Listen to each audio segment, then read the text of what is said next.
Hello मेरे प्यारे बच्चों, मैं आ गया हूं आज आपके लिए 50 मोस्ट इंपॉर्टेंट टॉपिक्स लेकर, जिन्हें कवर करने के बाद आप सीबीएसई क्लास 12th की फिजिक्स को बहुत अच्छे से कर जाएंगे। ये वही टॉपिक्स हैं जो हर बार किसी ना किसी तरह से एग्जाम्स में हमेशा पूछे गए हैं और इस साल भी पूरे आने के चांसेस हैं। इन 50 टॉपिक्स को कवर करने के बाद आप अपने आप को फिजिक्स का प्रो समझ सकते हो, क्योंकि यही टॉपिक्स हैं जो हर बार बहुत ज्यादा वेटेज कवर कर रहे होते हैं फिजिक्स के एग्जाम में। तो विदाउट वेस्टिंग मच टाइम मैं स्टार्ट करता हूं। सबसे पहले देखो, आपको यह पता होना चाहिए कि जो इस साल का सैंपल पेपर आया है उसका डिस्ट्रीब्यूशन क्या है। मैंने आपको बताया हुआ है फिजिक्स के अंदर 3 पोर्शन होते हैं। पहले पार्ट में थ्योरी होती है, दूसरे पार्ट डेरिवेशन होते हैं और तीसरा पार्ट न्यूमेरिकल होता है। इस बार जो पेपर है वो थ्योरी में 22 मार्क्स आ रहा है, मतलब सैंपल पेपर के अंदर 22 मार्क्स की थ्योरी है, 16 मार्क्स के डेरिवेशंस हैं और 32 मार्क्स के न्यूमेरिकल्स हैं। कौन कौन से इंपॉर्टेंट टॉपिक्स हैं वो देखते हैं जल्दी से।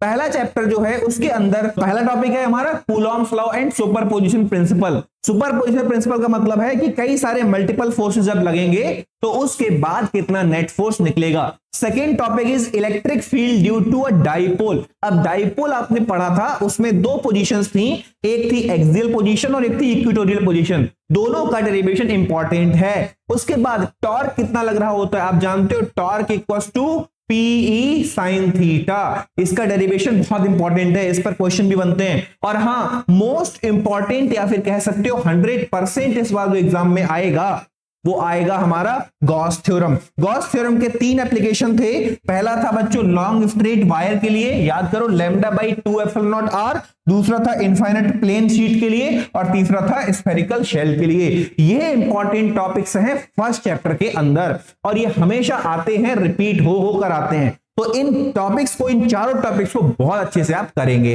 सेकेंड कौन सा है, तो सेकेंड चैप्टर है इलेक्ट्रोस्टैटिक पोटेंशियल एंड कैपेसिटेंस। इसके अंदर पहला टॉपिक है बच्चों electric potential and potential energy, है ना। V इक्वल्स टू के क्यू बाई आर कैसे आया, U इक्वल्स टू माइनस के Q1 Q2 अपॉन आर कैसे आया।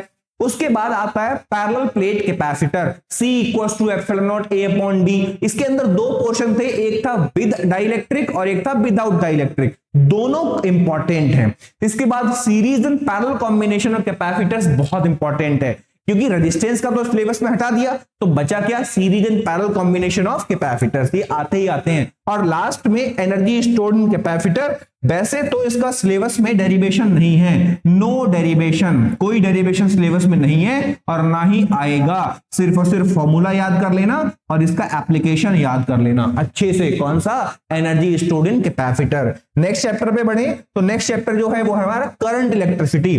करंट इलेक्ट्रिसिटी के अंदर ड्रिफ्ट वेलोसिटी। ड्रिफ्ट वेलोसिटी के अंदर आपको पता है 2 रिलेशन थे। पहला रिलेशन था VD equals to EE tau over M, vector form में माइनस आता है, और एक था I equals to NEA VD। इन दोनों डेरिवेशंस को आप पढ़ लेना, 100% पॉसिबिलिटी है इस बार आने की। उसके बाद ओम्स लॉ हमने पढ़ा, उसके वे कैरेक्टरिस्टिक। वे कैरेक्टरिस्टिक में क्या होता है, कौन से ओमिक कंडक्टर है, नॉन ओमिक कंडक्टर कैसे हैं, टेम्परेचर वेरिएशन कैसे होता है, वो सब इसके अंदर आता था। नेक्स्ट आता है resistivity and its temperature difference, कि भाई रेजिस्टेंस या रेजिस्टिविटी टेम्परेचर पे कैसे डिपेंड करती है। Rho t equals to rho naught 1 plus alpha delta t and so on.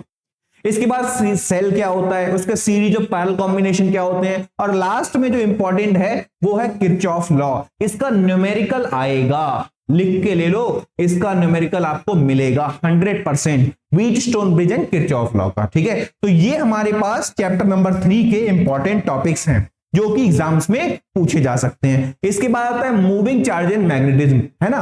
पहले 3 चैप्टर इलेक्ट्रिसिटी के खत्म हो चुके हैं, अब बढ़ते हैं मूविंग चार्ज एंड मैग्नेटिज्म के अंदर।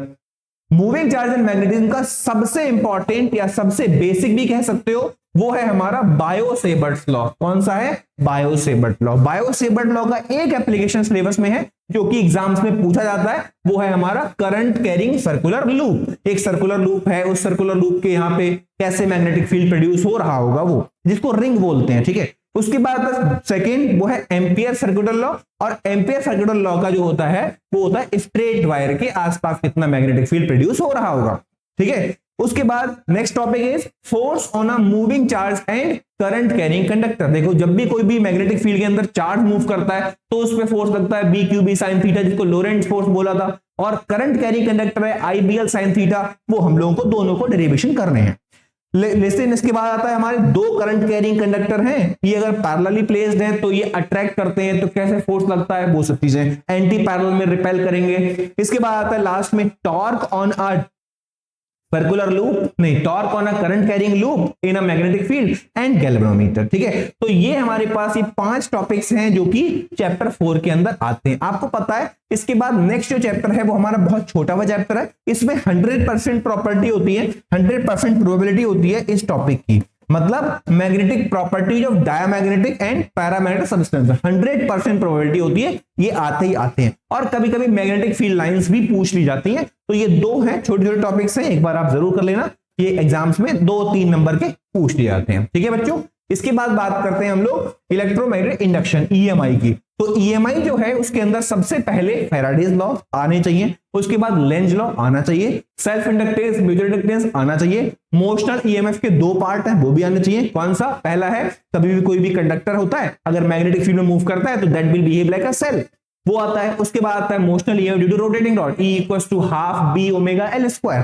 तो ये हमारे पास 3 टॉपिक्स हैं जो इस EMI के सबसे इंपॉर्टेंट टॉपिक्स हमारे आ जाते हैं। नेक्स्ट चैप्टर जो है वो हमारा वो है अल्टरनेटिंग करंट। अल्टरनेटिंग करंट में AC वोल्टेज जब हम लोग रेजिस्टेंस पे लगाते हैं तो क्या होता है, उनका फेजर डायग्राम, वेव डायग्राम, ठीक है, उसकी इक्वेशन। उसके बाद इंडक्टर पे, कैपेसिटर पे क्या होता है, उसके बाद सीरीज इलेक्ट्रिक सर्किट क्या होता है, रेजोनेंस क्या होता है, ये हम पढ़ेंगे। लास्ट में 2 टॉपिक्स बहुत ही इंपॉर्टेंट हैं और इस समझ लो कि इस बार इन दोनों टॉपिक्स में से कोई एक टॉपिक एग्जाम में मिलेगा, 100% चांस है। क्या? ट्रांसफार्मर क्या होते हैं, प्रिंसिपल वर्किंग कंस्ट्रक्शन, और जनरेटर क्या है, प्रिंसिपल वर्किंग और कंस्ट्रक्शन। ठीक है, तो ये हमारे पास 7 चैप्टर के अंदर मोस्ट इंपॉर्टेंट टॉपिक्स हो जाते हैं। 8 चैप्टर EM वेव्स एक थ्योरेटिकल चैप्टर है, छोटा सा चैप्टर है, इसके अंदर 2 ही टॉपिक हैं जो इंपॉर्टेंट है। पहला डिस्प्लेसमेंट करंट, उसका कांसेप्ट क्या होता है, और दूसरा प्रॉपर्टीज ऑफ इलेक्ट्रोमैग्नेटिक वेव्स। ठीक है, इनकी इलेक्ट्रोमैग्नेटिक स्पेक्ट्रम क्या है, क्या क्या प्रॉपर्टीज होती है, x ray, gamma rays, ultraviolet rays, infrared and so on, इन सबकी प्रॉपर्टीज, उनके यूजेस आपको पता होने चाहिए। ठीक है, ये था फर्स्ट बुक। सेकेंड बुक में सबसे पहला चैप्टर आया था रे ऑप्टिक्स। क्योंकि एक बड़ा चैप्टर है फिर भी मैंने कोशिश की है मोस्ट इंपॉर्टेंट टॉपिक्स डालने की।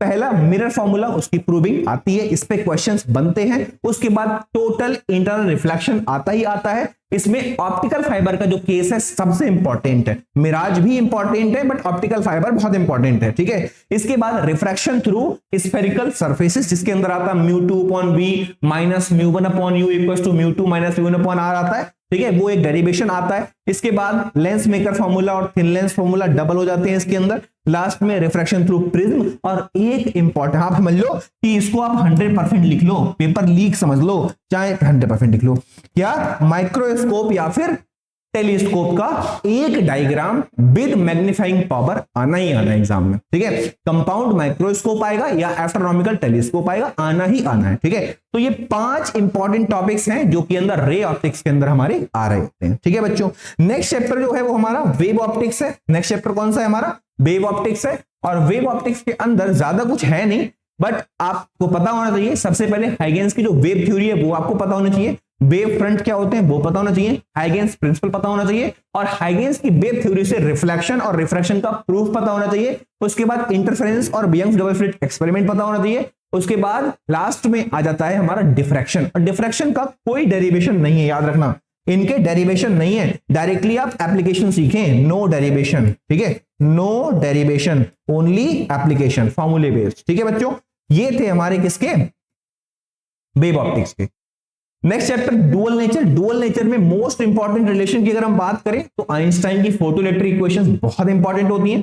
फोटोइलेक्ट्रिक इफेक्ट क्या है और पार्टिकल नेचर ऑफ लाइट, मतलब जो फोटोन है उसको आप क्या समझते हैं। ठीक है, उसके बाद मैटर वेव्स क्या होती हैं जिनको डी ब्रोगली वेव भी बोला गया है। ये 3 कंसेप्ट में आइंस्टाइन की फोटोइलेक्ट्रिक इक्वेशन और उसकी थ्योरी बहुत इंपॉर्टेंट है। ठीक है बच्चों, तो ये था डुअल नेचर ऑफ मैटर की कहानी। ठीक है, नेक्स्ट जो आ जाता है एटम्स। एटम के अंदर सबसे पहले अल्फा पार्टिकल स्टैटिक एक्सपेरिमेंट बहुत इंपॉर्टेंट है, और लास्ट ईयर इसका ग्राफ भी आया था तो आपको अच्छे से समझना पड़ेगा इसको। उसके बाद बोहर ने क्या मॉडल दिया था, कैसे रदरफोर्ड की कमियों को दूर किया था। उसके बाद इसमें रेडियस ऑफ nth ऑर्बिट निकलता है, वेलोसिटी निकलती है, वेलोसिटी के बाद काइनेटिक एनर्जी, पोटेंशियल एनर्जी और टोटल एनर्जी निकलती है। ये सबसे इंपॉर्टेंट टॉपिक्स हैं हमारे पास चैप्टर नंबर 3 के। ओके बच्चों, 12 के एटम्स के। नेक्स्ट चैप्टर आता है हमारा चैप्टर नंबर 13, जिसे हम बोलते हैं न्यूक्लियाई। न्यूक्लियाई एक छोटा चैप्टर है, बट हाँ फिर भी इसके अंदर कुछ ऐसे टॉपिक्स हैं जो बार बार पूछे जाते हैं। जैसे सबसे पहले आता है composition and size of nuclei, कैसे क्या क्या इसके अंदर होते हैं, प्रोटॉन न्यूट्रॉन की क्या कंपोजिशन होती है। और उसके बाद जो बहुत इंपॉर्टेंट टॉपिक है दैट इज न्यूक्लियर फोर्स और न्यूक्लियर बाइंडिंग एनर्जी, इस पर क्वेश्चन बनता है। ठीक है, तो इसको बहुत अच्छे से कर ले। हालांकि अब सिलेबस के अंदर एटम बॉम्ब या फिर रिएक्टर वाला टॉपिक हटा दिया गया है, बट फिर भी न्यूक्लियर फिजन और फ्यूजन दोनों ही हमारे एग्जाम्स में आते हैं। ठीक है, तो ये अच्छे से पढ़ लेना। चैप्टर नंबर 13 ज्यादा बड़ा है नहीं, बहुत छोटा सा चैप्टर है। और लास्ट चैप्टर जो कि 7 नंबर का एग्जाम्स में आता है, बहुत इंपॉर्टेंट है, बहुत आसान भी है। सबसे पहले आपको इसे पता होना चाहिए एनर्जी बैंड्स और उनके कर्व आते हैं, मतलब ग्राफ बनते हैं एनर्जी बैंड डायग्राम्स। कौन कौन से, कंडक्टर, सेमीकंडक्टर और इंसुलेटर्स के। एनर्जी बैंड डायग्राम के बाद पीएन जंक्शन डायोड, उसकी कैरेक्टरिस्टिक कर्व होती है। उसके बाद VI characteristic in forward and reverse bias बनती है। रिवर्स बायस फॉरवर्ड बायस कैसे होती है, पीएन जंक्शन कैसे फॉर्म होती है, वो सब। और इस चैप्टर के अंदर जो हमेशा ही पूछा जाता है दैट इज रेक्टिफायर। रेक्टिफायर दो तरह यूज होंगे हम लोग, कौन सा, हाफ वेव और फुल वेव, हाफ वेव और फुल वेव। तो ये हमारे पास 4 टॉपिक्स थे। ये थे हमारे 50 मोस्ट इंपॉर्टेंट टॉपिक्स जो कि इस साल बोर्ड एग्जाम से पूछे जा सकते हैं। अगर आपको एक ऐसा कोर्स चाहिए जिस कोर्स के अंदर इन टॉपिक्स के साथ साथ expected questions, live class, recorded video lecture, हर तरह की चीज प्रोवाइड की जाए along with the revision test, तो आपके लिए मैं आपको लेता हूं कंप्लीट पैकेज जो हमारा लाइव क्लास चल रही है। आप इस कोर्स को इनरोल कर सकते हैं और अपने अंदर सिग्निफिकेंट चेंज महसूस कर सकते हैं। कैसे इनरोल करोगे, तो इनरोल करने के लिए चाहे आप हमारे क्यूआर कोड को स्कैन कर लीजिए या फिर हमारी वेबसाइट www.physicsradar.com पर जाकर कोर्सेस में जाके परचेज कर लीजिए। अगर आपको डायरेक्ट लिंक चाहिए तो डिस्क्रिप्शन में दिया हुआ है, आप वहां से जाके भी अप्लाई कर सकते हैं। मिलते हैं बच्चों नेक्स्ट लेक्चर के अंदर।